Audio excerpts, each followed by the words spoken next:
Shalom, apa kabar saudaraku yang terkasih dalam nama Tuhan Yesus Kristus. Saya berdoa saudara terus dalam keadaan yang sehat dan diberkati Tuhan. Hari ini saudaraku saya mau membuat sebuah video dengan tema sesuatu yang sedang viral hari-hari ini, yaitu gereja yang dijual dan kemudian dijadikan sebuah masjid. Sebagai orang Kristen tentu kita kaget dengar kabar ini. Bagaimana mungkin, kok bisa gereja dijual dan dijadikan masjid? Ya, saudaraku, lewat video ini saya akan menyampaikan ada beberapa fakta yang disampaikan oleh Evangelis Wahyu yang adalah pemimpin jemaat di sana, dan beliau adalah seorang yang kompeten dengan kejadian ini ya saudara. Nah, tapi sebelum kita akan masuk ke hal itu, saya terlebih dahulu penasaran, ada nggak sih selain gereja, ada nggak sih masjid yang dijual? Karena klaim dari mereka tidak mungkin, tidak ada masjid yang dijual. Nah, waktu saya coba cari, saudaraku, ternyata ada. Bahkan hari-hari ini sedang terjadi, yaitu MNC Property, mereka membeli sebidang tanah, di mana sebidang tanah itu ada juga masjid di dalamnya, dan tanah masjid itu pun dibeli oleh properti tersebut. Jadi ternyata ada juga masjid yang dijual. Bahkan saya coba cari di detik.com juga ada, saudaraku, tahun 2017 ada sebuah masjid yang dijual. Nanti saya akan sampaikan screenshotnya tentang berita tersebut.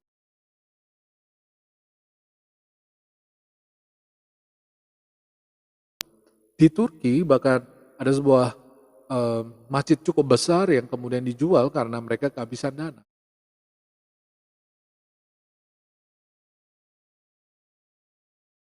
Artinya ya memang masjid pun ada juga yang dijual begitu ya saudara. Nah, terus kemudian saudaraku, mari kita akan langsung mendengarkan saja kesaksian dari Evangelis Wahyu selaku seseorang yang berkompeten dengan kejadian tersebut. Ya, sebenarnya gereja ini udah gereja lama ya, gereja tua, sudah sejak tahun 80-an gereja itu ada di sana. Ya, tetapi dalam perkembangannya memang pertumbuhannya ini tersendat, cenderung semakin lama tidak kelihatan berkembang, dikarenakan satu, tempatnya yang berdekatan dengan gereja induk.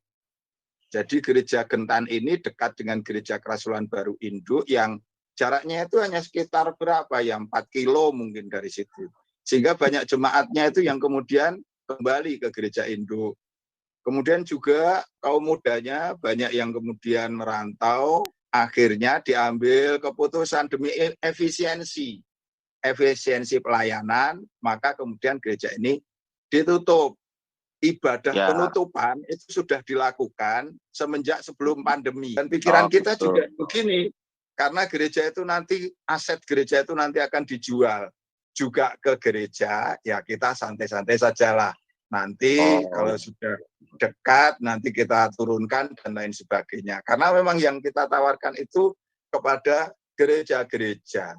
Itu jadi awal mulanya seperti itu. Jadi misalnya dikatakan bahwa anggotanya kemudian berpindah dan lain, dalam artian pindah agama, itu enggak ada. Ya, kita gereja menawarkan ke gereja-gereja yang ada di sekitar ya, itu dengan memberikan harganya sangat murah itu, karena memang kita harapannya biar itu bisa dipakai pelayanan lagi. Harganya tidak saya sebutkan nominalnya, itu murah. Tetapi di dalam pembicaraan beberapa gereja itu berminat melakukan pendekatan, penawaran, tapi tidak sampai pada titik temu. Terus datanglah orang yang bernama Matias itu. Ya, yang orang itu gini. Silakan ya. Gini ya. Silakan. Matias itu datang langsung ke lokasi, ke gereja Gentan, bertemu dengan saudari yang biasa membersihkan gereja itu. Ya, tentu saja saudari ini tidak bisa memutuskan.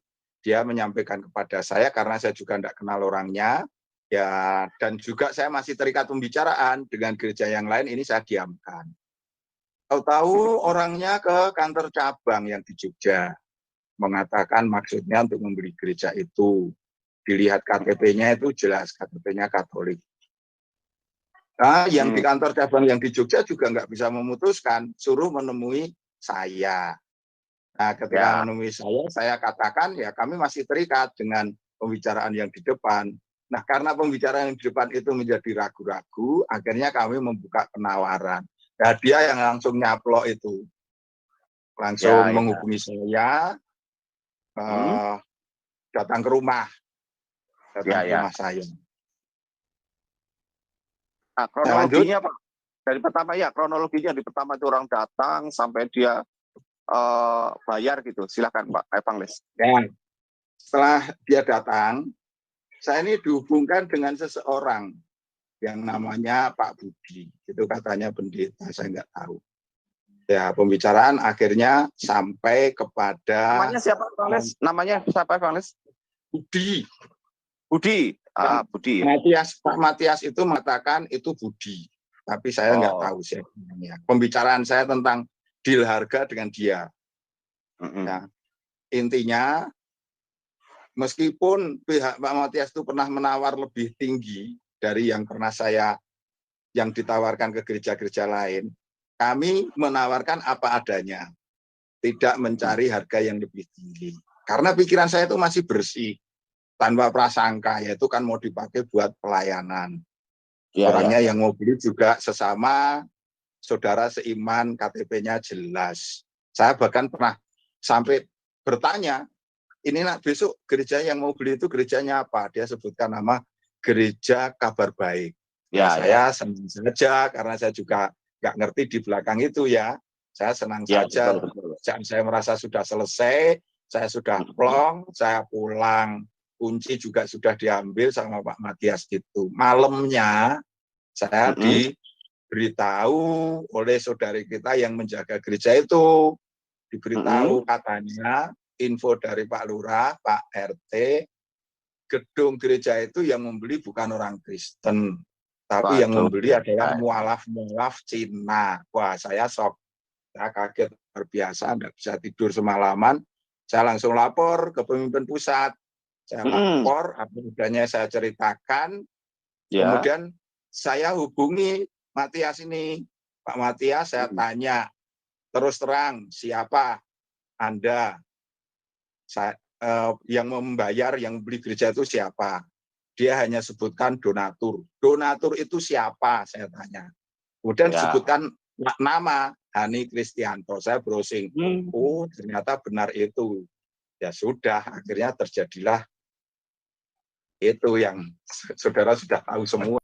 Nah, Evangelis Wahyu ini adalah pemimpin jemaat di gereja tersebut dan dari situ kita bisa menemukan beberapa fakta. Fakta yang pertama yaitu bahwa yang dijual bukanlah sebuah gereja yang aktif, melainkan gedung bekas gereja yang sudah tidak aktif. Jadi sekali lagi yang dijual adalah gedung bekas gereja yang sudah tidak aktif.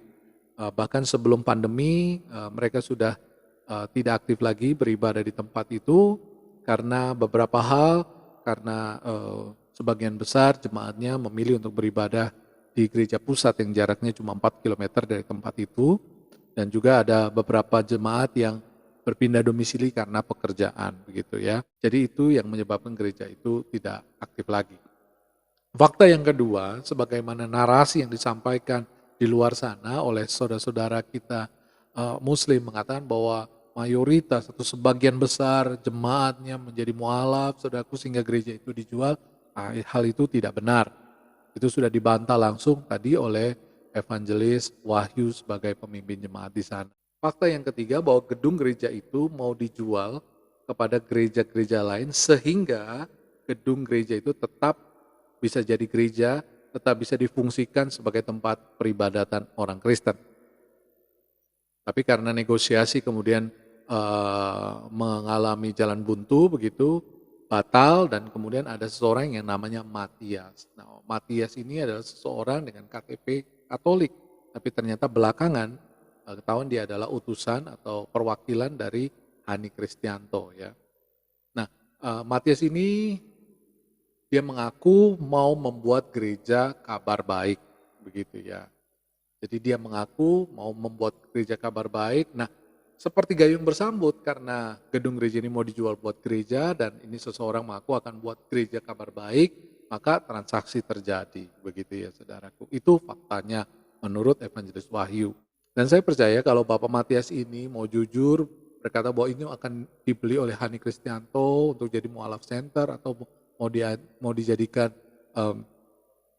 masjid, tentu pihak gereja tidak akan mengizinkan. Tapi dengan cara seperti ini, yang saya bilang ini cara yang licik begitu ya saudaraku, akhirnya ya terjadilah gereja itu dijual begitu saudaraku. Kita bisa melihat saudaraku bahwa sesuatu yang miris sekali terjadi, bahwa katanya menyebarkan kebaikan, menyebarkan agama kebenaran, tapi dilakukan dengan cara-cara yang tidak baik, cara-cara yang tidak jujur, cara-cara yang tidak sesuai dengan kebenaran, saudaraku.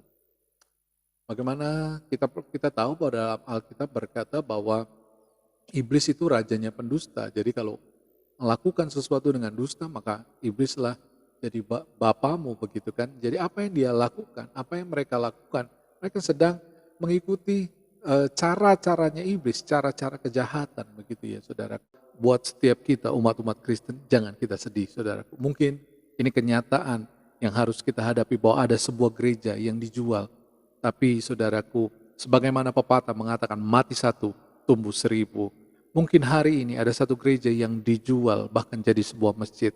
Tapi di luar sana ada ribuan gereja yang sedang dirintis. Ada ribuan gereja yang sedang dibangun, saudaraku. Walaupun saudaraku izin dipersulit, walaupun mungkin penduduk setempat mungkin menghalang-halangi pembangunan gereja, tetapi faktanya adalah ada ratusan gereja, bahkan mungkin ribuan gereja yang sedang dibangun di seluruh Indonesia.